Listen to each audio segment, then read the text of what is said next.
That's your Rush Block, a quick look at your top stories, traffic and weather in 5 minutes or less. And now to a story that is really stirring up social media.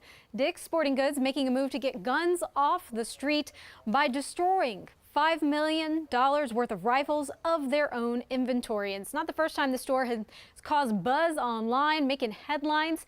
Let's walk it back a little bit, because you remember they no longer sell firearms to anyone under the age of 21. And in addition, they also banned assault-style weapons from the store. And this is where this latest announcement from the store CEO comes into play. They say instead of giving that inventory back to manufacturers, they actually turned it into scrap metal. So that causing a big stir online, and a lot of people wondering about Dick's Sporting Goods bottom line. Well, the company does expect to lose about $250 million worth of sales. So speaking up about that, but it's grabbing the attention, this latest move to destroy those weapons by presidential hopefuls like Beto O'Rourke. But others on our Facebook page, they're basically hoping you go broke. Dana right there, very putting her comment out there. Now, at the same time, other people say that they very much plan to continue their support and maybe even make an extra trip to buy sneakers or something else at Dick's Sporting Goods as a result of this news. So let us know what you think. Use that hashtag #MorningRushATL, guys.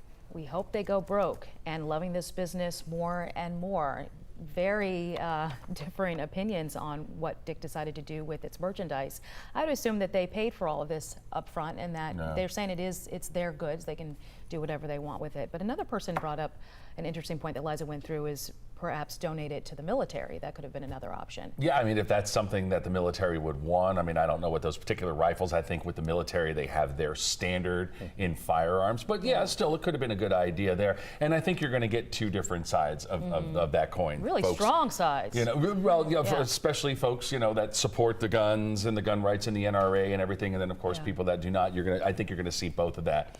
You know, it's a tiny step. I don't think it's going to suddenly make a worldwide difference. But, hey, it's their right. You know, as a corporation, they can do what they want. If that's what they feel is right as far as gun control, go for it. I mean, he was really passionate. I thought one of these quotes was so important. He said, "We found out," talking about Parkland, Florida, that happened back in February of 2018. He said, "We found out, we sold this kid a shotgun," and I said, "We're done." Okay. All right. And they're putting their money where their mouth is. I mean, that's a lot of money to lose for a corporation. They're saying, hey, you know, we're standing up for this, and so good to see that, at least.